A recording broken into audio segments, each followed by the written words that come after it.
If you don't think I'm playing at least one Laviska Shenault lineup post Urban Meyer on James Robinson chalk week, you're sorely mistaken. I suffer from a debilitating condition known as atropic chalkitis. Peter's one of the greatest depositors I've ever seen. Trust the process. Let's go. Let's go. I got auto matched with Levitan. This is bullshit. If I just go the other way in that 66, I win all the money. All the money. If I had 150 lineups, I'd win too. Process over results. Illuminati make a bitch go crazy. I don't know which one of these my baby. Bust out AP, cold spot bullets in your head like KD. Bust it, bitch go bust it. And I had 10 pints with me in Russia. Hey everyone.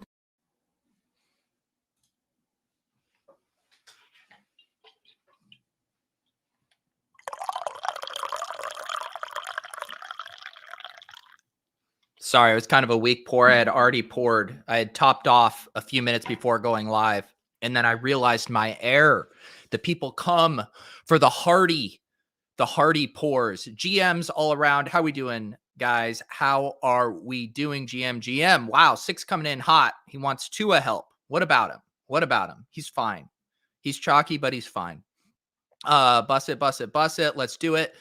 Yeah, this is a gross slate. I will say things kind of chilled out. You know, I just looking through kind of the injury situations this morning. Everything looks pretty calm. And maybe those are famous last words. I would say Lamar Jackson's availability is probably the biggest question mark. It seemed like he was not going to play, earlier to late in the week. And then Schefter comes out with that report that there's some vague optimism from the Ravens that he might play.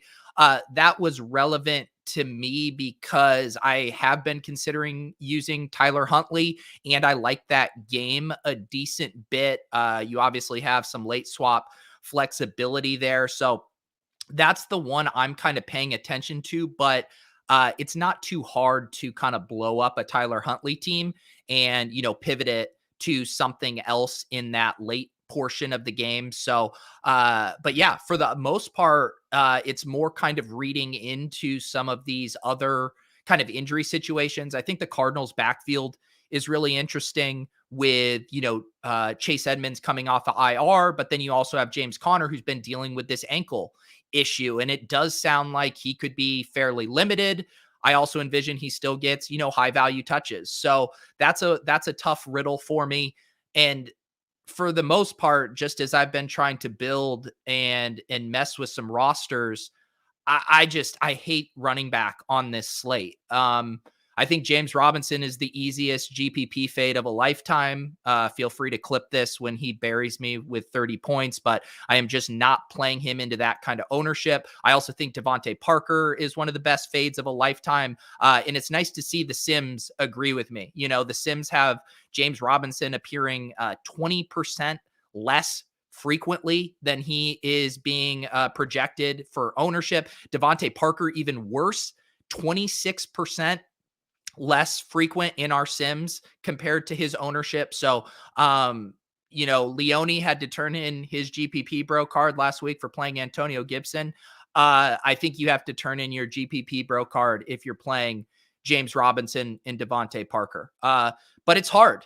It's hard. Oh God, I just saw this tweet as I was saying that. I am praying for you so much.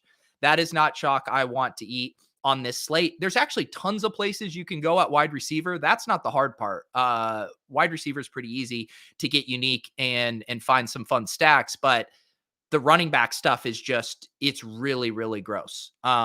It's really gross. Let's see here. This is a good question from Drico. How many points are you willing to give up versus the optimal? Normally 20 to 30, this week 30 to 40. Yeah, I saw this too when I was looking at stuff.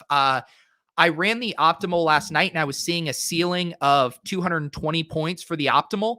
And the lineups I've been building this morning have been in the 180 to 190 range. So I am giving up anywhere from 30 to 40 points, exactly how Drico said it.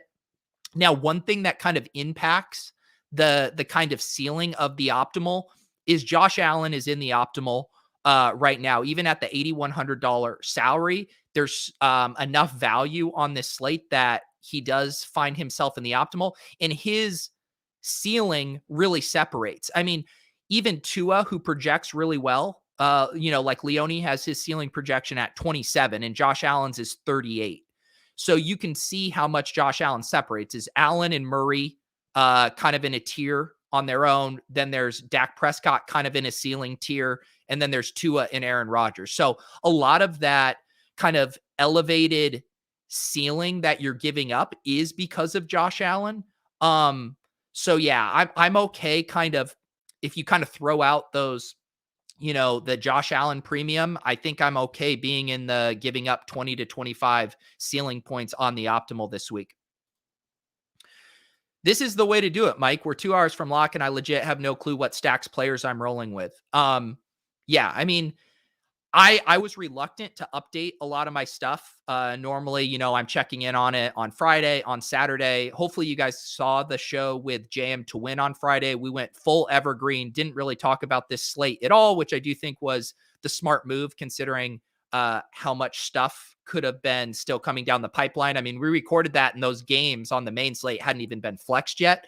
But in general, and specifically on a slate like this, I think you're smart to wait, make sure you avoid getting anchored to anything. And we'll see here. I started the show on purpose a little late today, so we could be live during inactives, and then we can kind of talk through if anything happens there. All right, let me catch up on the chat. Craig Reynolds, baby. Oh man. I mean, RB's gross, but I don't know if it's that gross. I mean, what are they? 13.5-point underdogs, likely 3-way committee. I get it. It's Adam Schefter's boy, but I don't know about Greg Reynolds. I see Parker's ownership at 35%. Yeah. I'm seeing it at 38. And I think even in small field, it'll be higher. This is how you win. This is how you win. I FUD everyone who's playing Parker and Robinson, and then you jam him in the GP Pete Deposit Kingdom here. Let me see what's that at right now as far as entries. We need to get this filled. It is in the pinned tweet, or not pinned tweet, the pinned comment here. It looks like we have about 60 spots left.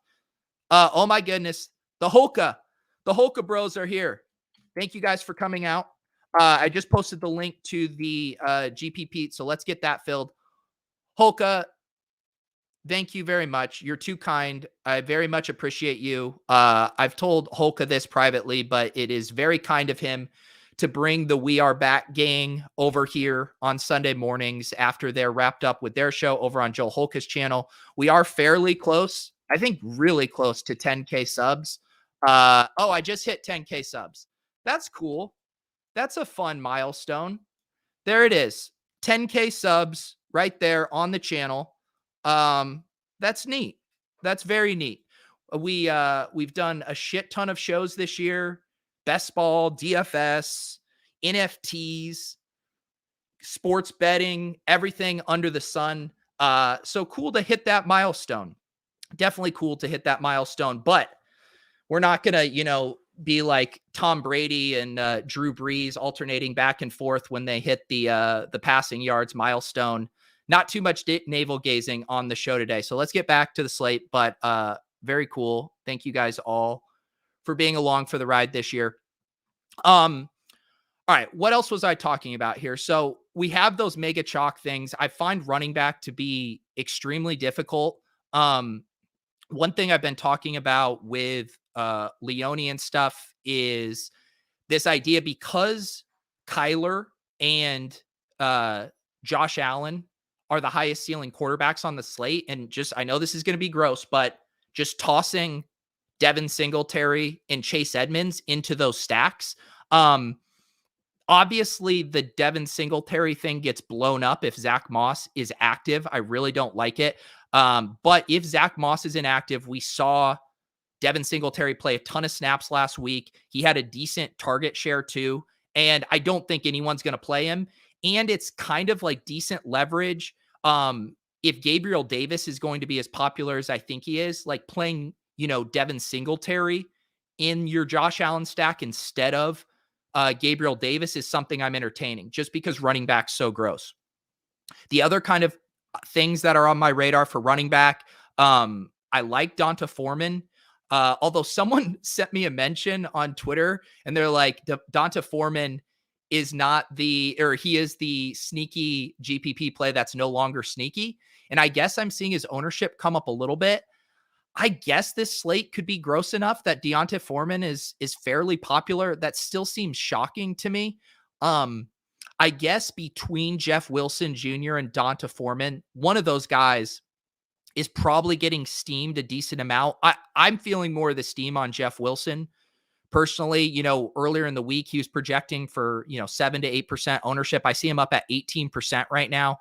The Jeff Wilson thing it's tough because it is the late game and there aren't a ton of options for flexibility. If you are, loading a lineup with Jeff Wilson and you need to pivot off the chalk, your options are once again the Denver running backs, but they're more expensive this week. There's a $900 difference between Jeff Wilson and Melvin Gordon, an $1,100 difference between him and Javonte Williams.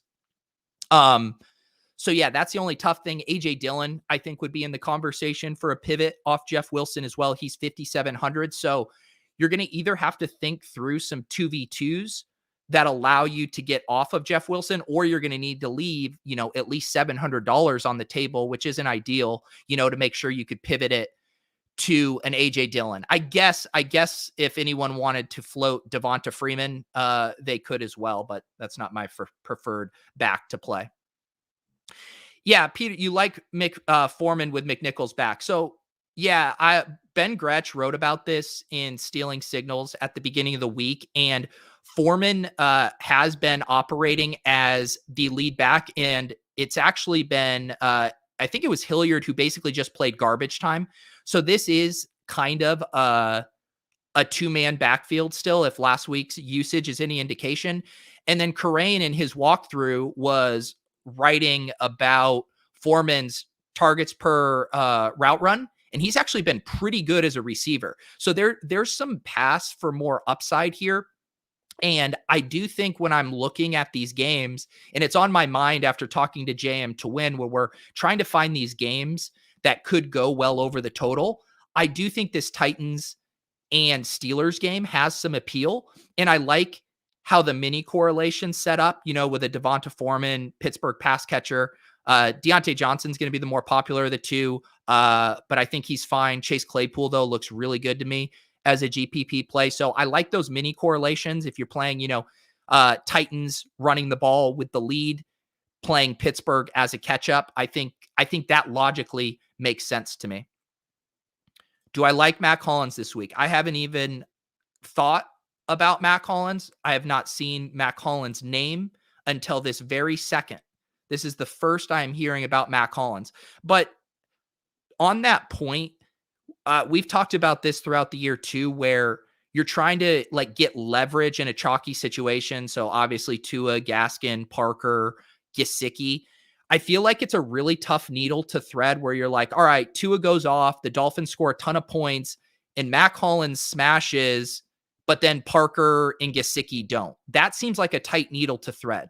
I'd rather just pivot off of that game and hope that game fails than try to find, the offensive piece, the ancillary offensive piece that can go off. And I think even if you're doing that, I think that's more viable on, bigger offensive juggernauts. I'd rather, go with a Rondale Moore with a Kyler Murray, or go with, like I said, a Devin Singletary or Dawson Knox with a Josh Allen, and trust that those offenses do actually spread the ball around and can potentially score 40. I don't know if the Dolphins are putting up 40 in this spot. So I never thought I'd be talking about Mac Hollins, but this is a Galaxy Brain GPP show.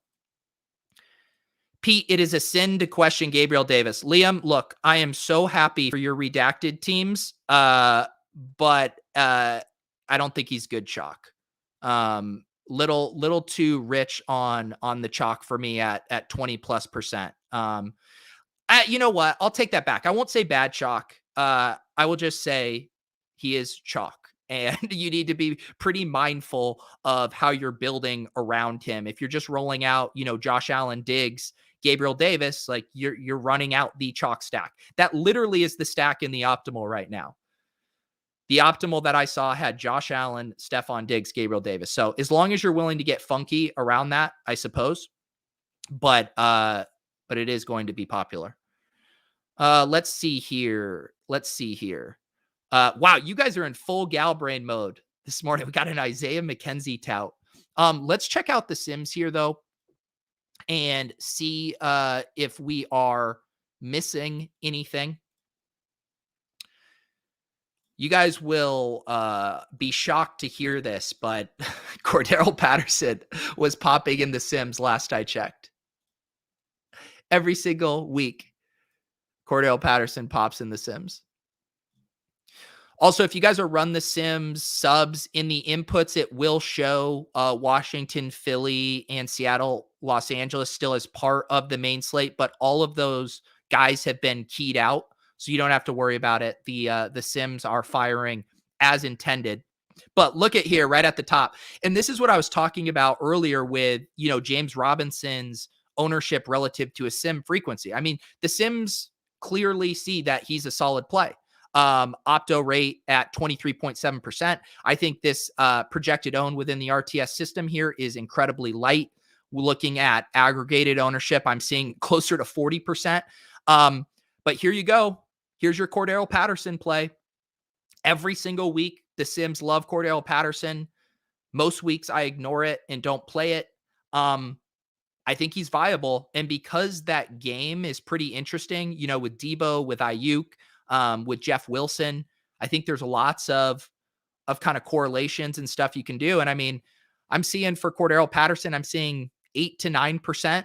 So you're getting almost double the field based on the optimal rate here for Cordero Patterson. He's just hard to fit at that price tag, but running back this week is gross, and using a spot on a player that's projecting well in the Sims and isn't going to be super popular seems like good process to me.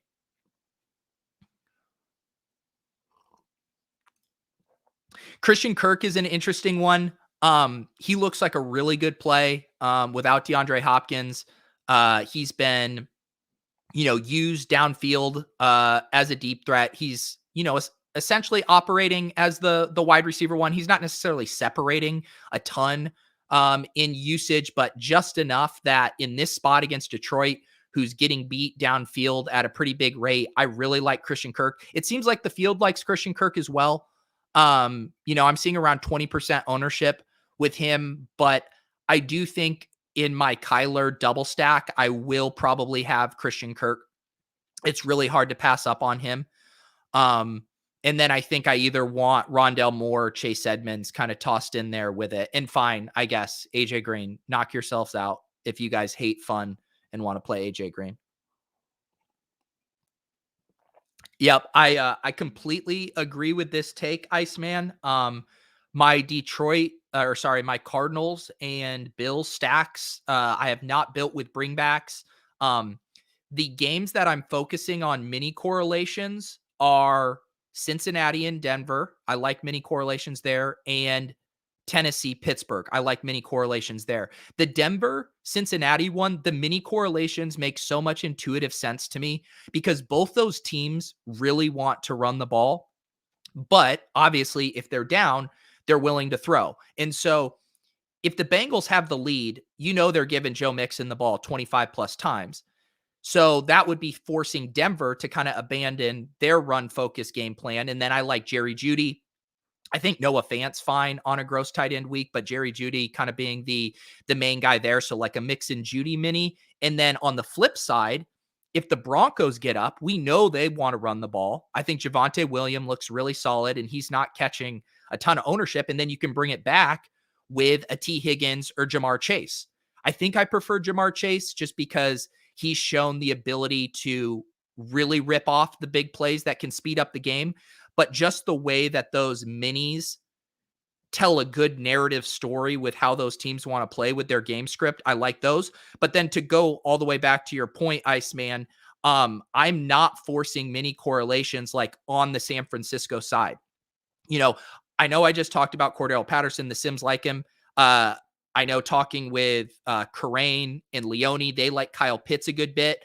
I have no problem running out a Jeff Wilson and Deebo Samuel, or a Jeff Wilson and Brandon Ayuk without a Falcons bring back. So if it fits, that correlation is obviously a boost, but it is not something I feel like you have to force on this slate. And I've been trying to kind of rid myself of the automatically jamming mini correlations when I don't necessarily need to do it. And, inspired by my conversation with JM to Win, really thinking through the scenarios of, does this side need to be pushed by the other team for this play to hit?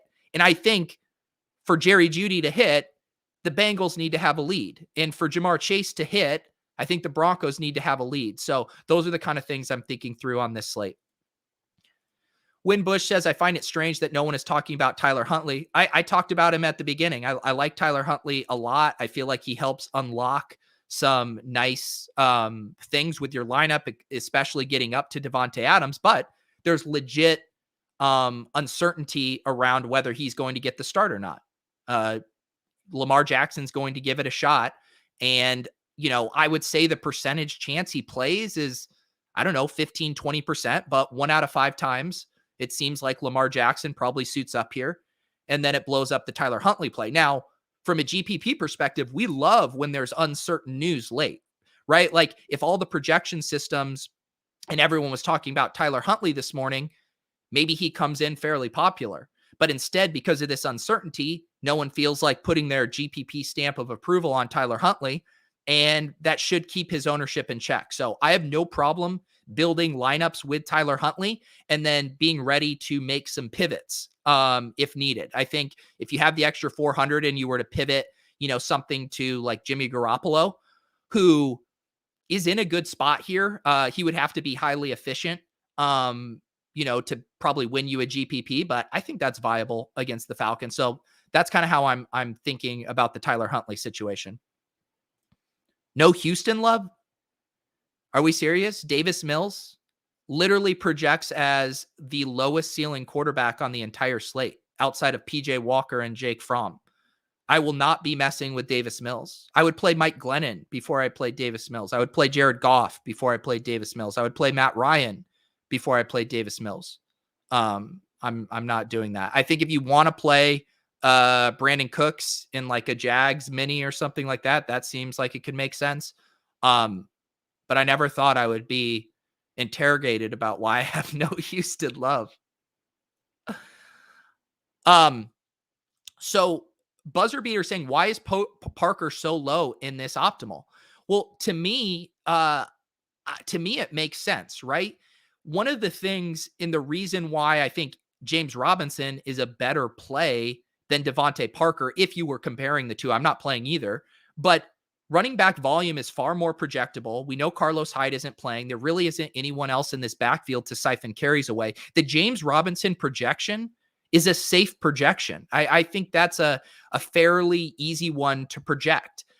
The Devante Parker projection, based on how he's used as an outside receiver with an ADOT that's used a little bit deeper down the field, how much does his role change? Yes, a couple extra targets will have opened up without Waddle around, but his role hasn't changed in a way that is so drastic and in a predictable way that I think we can, project him for just the confidence that we can a running back. And Tua as well has been more of a dink and dunker this year. He hasn't, been as successful throwing the deep ball. So to me, there's a ton of fragility in the Devante Parker projection. He projects well, and he's still not popping in the Sims, and he's still garnering way too much ownership relative to that projection. And I get it. He's 4,300 and he's the number one wide receiver in a good matchup. But this is the exact kind of spot that I'm willing to fade. And if he burns you, he burns you. But the kind of risk reward benefits when Devante Parker fails in this spot, and I promise you, he fails far more than his 40% ownership tag will suggest. That's saying he only fails about half the time. I think it could be more than that. Patterson or Mixon. So I prefer Mixon. But I think both are viable, and I think both will be relatively low owned. Yep. Jeff Wilson is getting steamed. We talked about that a little bit more. Ricky says he'll play Davis Maddock before he plays Davis Mills. Glennon over Mills. That's a joke. No, I'll book bets on Glennon versus Davis Mills if anyone wants. I am shocked that the chat loves Davis Mills. You guys, I promise, if you have conviction on Davis Mills, go win the Millie Maker today. You guys all love Davis Mills. Go win the Millie Maker. Do I think Parker is chalky? What happened to the chat this morning? You guys are drunk asking me if Parker is chalky and how much you love Davis Mills. What is wrong with you guys today? Did I miss any talk about Amon-Ra St. Brown? No, you haven't. I think he's fine. Back-to-back week with a decent amount of targets. I just think there's so much risk here with the Lions offense imploding. And it's just not a situation where I'm going to force a bring back. And to me, it feels a little similar to the Jamison Crowder play was it 2 weeks ago when Elijah Moore was ruled out, and it was, Jamison Crowder is going to lead the Jets in receiving. And it's like, well, the Jets might just fucking implode and not be able to move the ball. So yeah, I get it. But it's not something I am messing with to try to win tournaments today. Thank you, Greg, for bringing some semblance of, being rational back to the chat. All right, if we're arguing about Mike Glennon versus Davis Mills, then I can live with that. My point is Davis Mills is literally a bottom 2 quarterback on the slate, and we can save our Mike Glennon versus Davis Mills arguments for another spot. San Fran stack is popular or lower owned than expected. So this is one of those ones where Kittle's going to be popular. I feel like one of the more fragile projections is the Brandon Ayuk and Deebo Samuel stuff. But my guess is people aren't going to be using Jimmy Garoppolo and then one of those wide receivers. I have a feeling that Jeff Wilson and George Kittle is going to be everyone's preferred way to play the Vikings. So I'm hoping that Brandon Ayuk stays in check. He's one of my favorite plays right now at 6,300. I'm seeing around 6 to 7% ownership. So I'm hoping that holds. Yeah. This is the ETR, this is the Run the Sims ownership. They use a ownership provider. I like looking at aggregated ownership just to get a more average sense of different projection sources across the industry. And I'm seeing 40% for James Robinson. And I think it'll be even higher in small field. I wouldn't be surprised to see him kind of reach those Antonio Gibson numbers from last week where he's 55, 60% in small field. Do I like anything in the Giants offense? No. The only thing I'd even considered was maybe an Evan Ingram punt at tight end. But no, I'm not messing with that. Let's see here. Gaskin. Yeah, Gaskin's an interesting one. I wish there was more kind of leverage there off of the Jets passing game. The Dolphins passing game, but I'm seeing 22% ownership for Gaskin. It's tough because I'm wondering if, I always picture those lineups that the guys run out in the Thunderdome. You see the A Raven lineup that has, the Brady, Fournette, Godwin, Gronk kind of thing. And I'm wondering if guys are going to roll out the Tua, Gaskin, Parker, Gesicki, or even just Gaskin with Parker. I think we could see a decent amount of that to where Gaskin is fairly popular. So the only real leverage that I like in that game is if you just play the Dolphins defense. I think most people are going to prefer to play the pass catchers in Gaskin and not find the 3,700 to play the Dolphins defense. So that's really the only kind of true leverage spot I think I like in that game. I think Gaskin's fine. They're all good plays. They project well, but they're just not sneaky whatsoever. Running back so gross. And him and Jeff Wilson are probably, and obviously James Robinson, those three guys are all in the 5,000 range and project almost just as well as the more expensive guys like Najee and Joe Mixon and Zeke. So they're just going to be extremely popular. And I feel like on a slate like this, I would rather try to get more unique at running back, even though it's hard. Pete, my dude, can I pivot Kyler and Kirk over Allen and Diggs? Cost adjusted, definitely. I think the overall ownership on those two is going to be fairly similar. Let me put it in my spreadsheet. I'll give you know what? I'll give you the goods. Josh Allen, Stephon Diggs. I'm seeing 15.8 for total salary, 70 combined ceiling, and 33 combined ownership. Your Kyler Murray to Christian Kirk is 13.2, 58 ceiling, 39 ownership. Okay, I take it back. You can't pivot it. I mean, you're saving a lot of money. You're saving a significant amount of money, but you also are taking on more ownership and sacrificing some ceiling. I think it's fine. I think I'm going to have both of those stacks in some form or another. If you need money, go with the Cardinal side. If you need more ceiling and maybe a little less ownership, go with the Bills side. It is. James Robinson, bad chalk. You have my final say on that. Have you discussed Cam at all? Is he going to be cucked by PJ Walker again? Cam hasn't been on my radar. The reports were that he was going to be cucked, that they were going to be splitting stuff. I mean, DJ Moore isn't fully healthy. The Bills are still a really tough defense. It's just not a situation where I feel like the risk reward is there. Like if you knew Cam Newton was playing every single snap with a healthy DJ Moore and that the Bills defense had a little give to it, like maybe we could start to entertain that, but there's just other ways I'd rather go than make that play. Like I'd rather play Trevor Lawrence at the same price than Cam Newton. So that's where we're at. Melvin Gordon pivot off of J-Rob.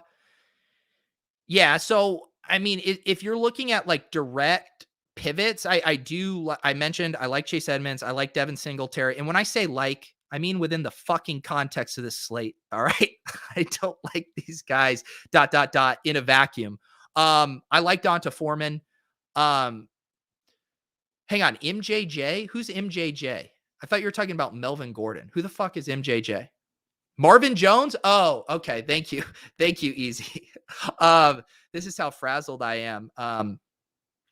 Marvin Jones, I honestly prefer Visca over Marvin Jones. Visca actually looks good in our Sims too.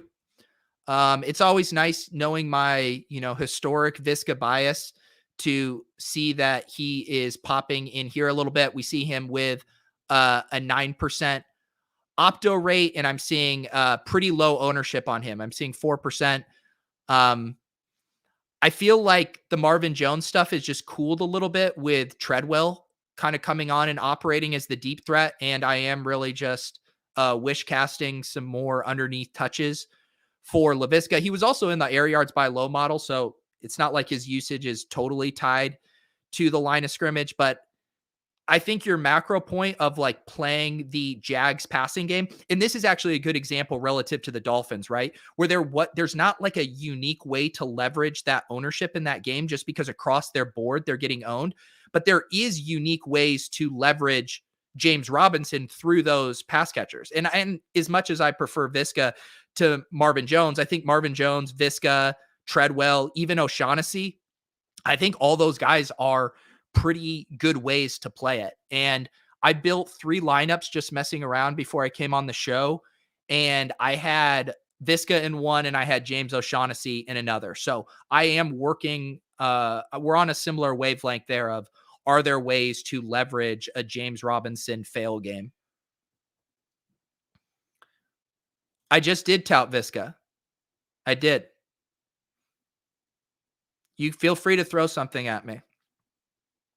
The thing is I actually know that that it's not actually a biased play because I have not played Visca in many spots where others were tempted to play him when he was projecting well. I think there was even a Visca cash game week, if I recall, but he legitimately projects well, and you're getting actual leverage on James Robinson.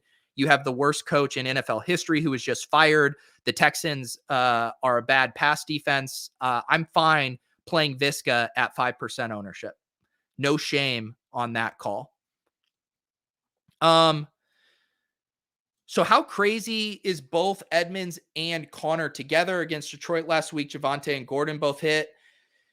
So I don't, it's just not a play I want to make. Because if I'm playing Edmonds, basically I'm hoping that he gets past game work and breaks off a big play. Connor has been getting a lot of the high value touches, but Connor isn't, capable of ripping off 60-yard runs anymore. He's capable of converting at the goal line, catching passes, making one or two guys miss, but Edmonds has shown that next level. So when I play Edmonds, I'm saying, let's hope Connor isn't fully healthy. Let's hope Edmonds rips off a big touchdown and the Cardinals get up and they don't need to use Connor on his bum ankle kind of thing. So to me, there's still enough of a negative correlation there that's how I'd want to play it. And I just would rather try to hit the nuts on another backfield than use two spots on the Cardinals backfield. I don't think you're crazy. It's just not something that I want to do. I think that would be way more viable in like super small field, sub 200 entries. I could see something like that working out more where you're just onslaughting a team with a big team total. But if you're in anything over 400 or 500 people, I don't think that's optimal. Are you fading Chalky Harris this week? Najee? Yeah, I haven't built Najee into any of my lineups because I like their passing game more this week. I like Chase Claypool a lot. And I even think if I was going to eat a chalky Pitt player, I'd want to use Deontay Johnson. And he's $300 cheaper than Najee. I think his ceiling is comparable and maybe even a smidge less ownership. But I don't think Harris is bad. Like if you want to do like I said, I like the minis in that game. So if you played like a Najee Julio Jones mini, I think that checks out for me. I just prefer it the other way, the Devonta Freeman with a Pitts pass catcher. I do not think Ben Roethlisberger is getting steamed. I feel like we're all seeing ghosts this morning because this is a bad slate. Davis Mills, good play. Is Big Ben getting steamed? I don't think you have to worry about Big Ben getting steamed. I really don't. If Claypool had higher ownership or Freiermuth had higher ownership, I think you could worry about it because you'd say, oh, people are playing Deontay Johnson and one of these, the double stacks are going to follow. But when I see Chase Claypool at 5% and I see Pat Freiermuth at 4%, to me, this is people saying, I'm going to play one of Najee or Deontay Johnson and be done with the Pittsburgh side. I would be shocked if Big Ben was chalky. Yeah. We touted Devin Singletary earlier. He's one of my favorite running back plays, barring the Zach Moss news. So hopefully Zach Moss is inactive. If he is, I will be firing up some Devin Singletary. Ownership on O'Shaughnessy, I'm seeing around 7%, which is fine for me. It really does seem like people are getting up to Kittle and Gesicki this week, and then a pretty big gap after that. I think there's some guesswork on who will be the punt play du jour. I'm actually not sure who the cash game bros are playing. I assume the cash game bros are playing Gesicki. That would just be my guess at 5,000. But there's not a good punt play this week. We don't have the Brock Wright. I mean, I'm not going to lie. One of my lineups might have Shane Zylstra in it, but this is a do as I say, not as I do thing. I was forced into it. Shane Zylstra play, just to make a lineup work. But yeah, gross week for tight ends. My favorite tight end. So if I look at mine right now, I don't mind Dawson Knox in Josh Allen stacks. Like I said, I don't mind playing James O'Shaughnessy. Noah Fant looked fine to me. I really don't have a single tight end play that I'm like, oh, I love this play this week. I might end up on a Pitts. I'm guessing when I get buried early and I'm setting up some of my late swaps, I'll probably end up landing on a Kyle Pitts team, would be my guess. Devonta Freeman, I don't think is going to be too popular. I'm seeing around 10%. They could definitely lean on the run. It's just Devonta Freeman. I was reading Pat Crane's walkthrough. His efficiency metrics and breakaway stuff is just so poor. The volume is there, but he's providing nothing on top of the volume. He's like a poor man's Najee Harris, which isn't a great thing. The usage will probably be there, but without Lamar versus Green Bay, I do think you just also have to worry about the overall efficiency of the offense, how much they can move the ball, how much they'll be able to establish the run. Not my favorite play. Thanks, Eric. I appreciate that, buddy. Very nice of you guys. I've legitimately enjoyed doing this show. This was the first year that I had added a Sunday AM stream, and it's been fun to talk it through with you guys, get a read on what all the GPP bros are thinking heading into the slate, and yes, so I'm very grateful for all of you. It's been an awesome year, and I normally do not let my cynical veneer down too much, but it's legitimately cool to hit 10,000 subs after making so many videos. I haven't seen any weather stuff today. I get my weather tips from Kevin Roth over at Roto Grinders. He normally sends me something if I need to make an addition to the Fantasy Life newsletter, and he has not sent me any DMs today. And to me, that indicates that there are no weather concerns. I'm glad you brought this up, Jake, because I think going back to Julio, who was my cover boy last week, I think it looks pretty good. And again, playing those mini correlations, I've been looking at like a Chase Claypool and Julio Jones mini, and then looking at a Donta Foreman, Deontay Johnson mini. And I like Julio. I think he's a good play. And he's the kind of play where if you can just find, the extra 1,200 off of, I know that's a lot to say an extra 1,200, but just looking at Julio Jones versus Devante Parker, how many times does Julio Jones outscore Devontae Parker in this spot? Kind of similar roles, if you think about it. The alpha wide receiver on a depleted, offense. And I think Julio Jones outscores Devontae Parker far more than the ownership gap would suggest. Am I playing in the 66-person spy? I am not. I scaled my playback this year. I'm in 2 spies, just playing 2 spies. I'm only making 3 lineups. I think it was it last week? Last week or 2 weeks ago, I tried to make 5 lineups plus our tilt space lineups, and I failed, and I was scrambling. And so I have a more narrow focus this week, and I'm in the big spy, and then I think the 1,100-person spy are the 2 I'm in.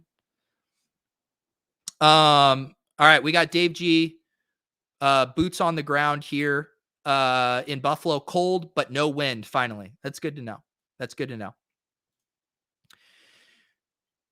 Do you think it's viable to use Foreman with Julio? So this was the thing I was talking about, where I feel like if that game hits, one of them is going to be pushing the other. And so I'd rather play that as, Donta Foreman and then the Pittsburgh having to throw the ball to catch up. Or if you want to play it Najee and Julio coming back, or just play it more as a shootout, like I think I want to play it Julio and Chase Claypool, those guys speeding up the game with big plays.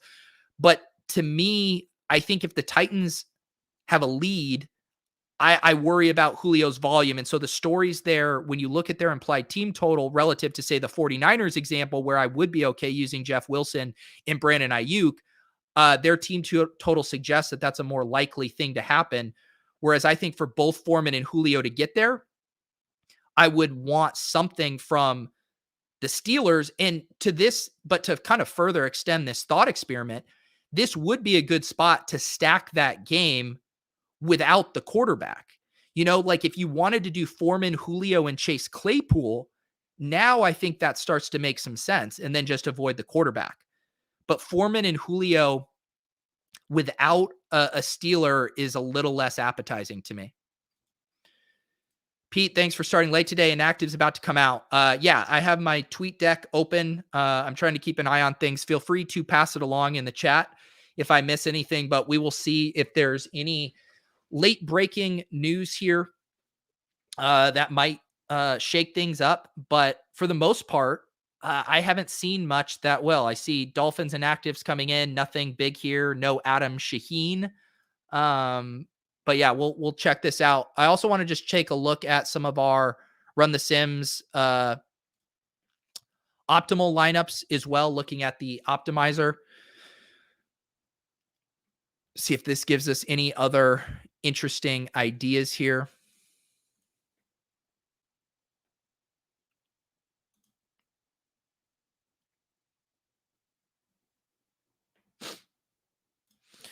I haven't considered Ertz as much, but I like that play with Cardinal stacks.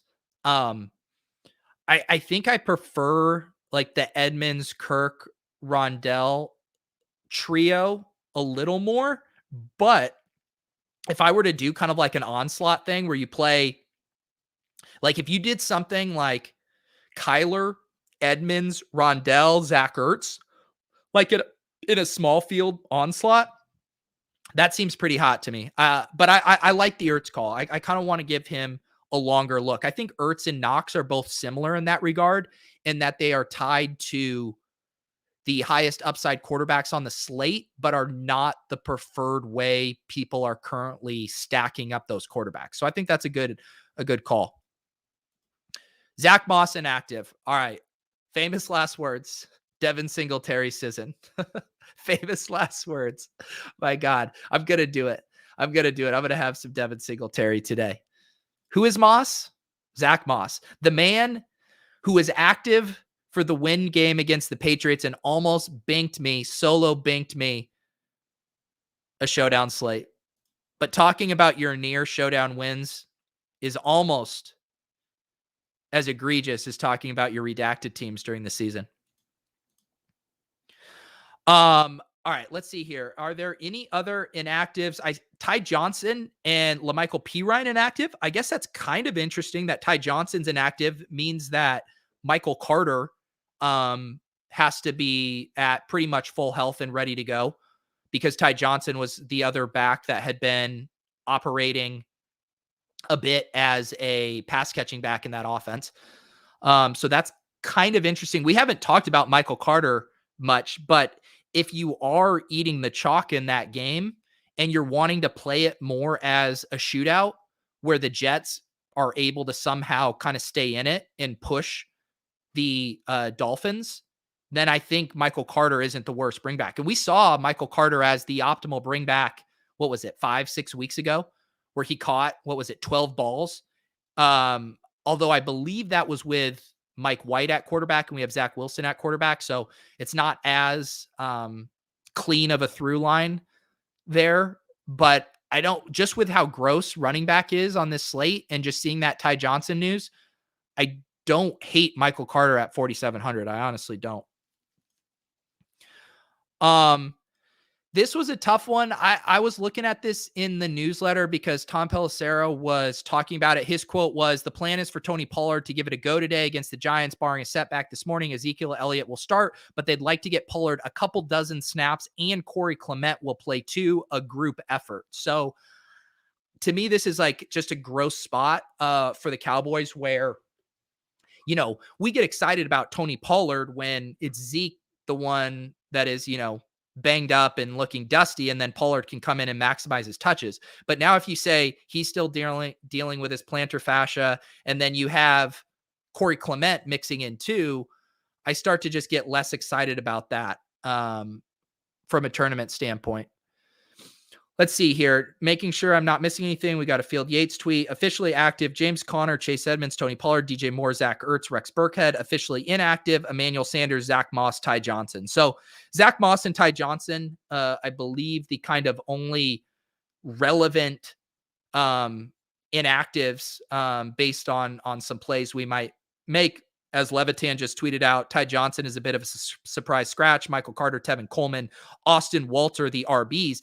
And the thing about that, I'm really starting to talk myself into the Michael Carter play because Tevin Coleman and Austin Walter have not been catching passes in that offense. So at the very worst, if Michael Carter is splitting some of the early down work, I think he is going to be the exclusive pass catching back there.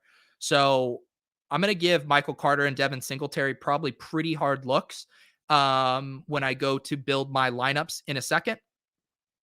Yeah, I am. He played more snaps over Breida last week. I believe Singletary played 82% of the snaps.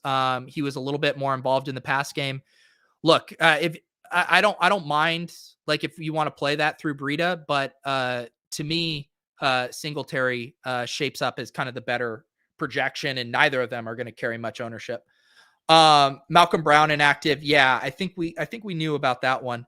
All right, I'm going to close on this one. What do we think about Javonte Williams? I think he's solid. Like I was saying, similar to the Titans and Steelers dynamics, I want to be very mindful with the game script that I'm playing. So, if I'm using Javonte Williams, maybe I use him correlated with Denver D, and I play that they just give the Bengals a lot of trouble and play with a lead and they run the ball.